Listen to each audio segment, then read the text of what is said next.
Hello everyone, আসসালামু আলাইকুম। Welcome to my channel. আজকে আমি আপনাদের সাথে শেয়ার করব তেঁতুল চা। খুবই উপকারী এবং মজাদার একটা চা, খুব সহজেই বাসায় বানিয়ে নিতে পারবেন।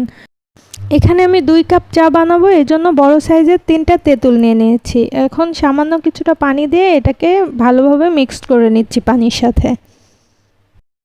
পানির সাথে ভালোভাবে মিশে গেলে এটাকে আমি রেখে দিব এবং চুলায় পানি দিয়ে দিব। এখন চুলায় একটা পাত্র বসিয়ে নিয়েছি। এখন এটাতে 2.5 কাপ পানি দিয়ে দিব। আমি এখানে 2 কাপ চা বানাবো, এজন্য 2.5 কাপ পানি দিয়ে দিচ্ছি। পানিটা কিছুক্ষণ গরম হওয়ার পরে তেঁতুল পানির সাথে মিশিয়ে রেখেছিলাম ওটা দিয়ে দিব। এরপরে ঢাকনা দিয়ে ঢেকে মিডিয়াম হিটে 3-4 মিনিটের জন্য রেখে দিব। 3-4 মিনিট পরে আমি চিনি দিয়ে দিচ্ছি। তেঁতুল চাতে চিনির পরিমাণ একটু বেশি লাগে, নর্মাল চাতে যতটুকু দেন তার থেকে ডাবল পরিমাণে চিনি দিয়ে দিবেন। আমি 2 কাপ চায়ের জন্য এখানে 6 চামচ চিনি দিয়ে দিচ্ছি। এরপরে হাফ চামচ মতো বিট লবণ দিয়ে দিলাম। এরপরে চা পাতা দিচ্ছি হাফ চামচ মতো।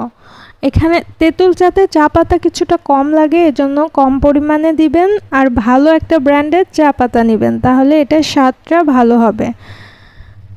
এরপর চা পাতা দেওয়ার পর বেশিক্ষণ টাইম রাখার দরকার নেই, 1 মিনিট মতো রেখে এটাকে চুলা থেকে নামিয়ে ছেঁকে নেবেন।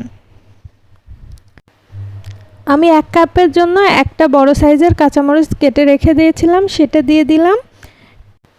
এরপরে একটু নেড়ে কাঁচামরিচগুলোকে আলাদাভাবে তুলে রাখতে হবে, তা না হলে ঝালের পরিমাণটা বেশি হয়ে যাবে।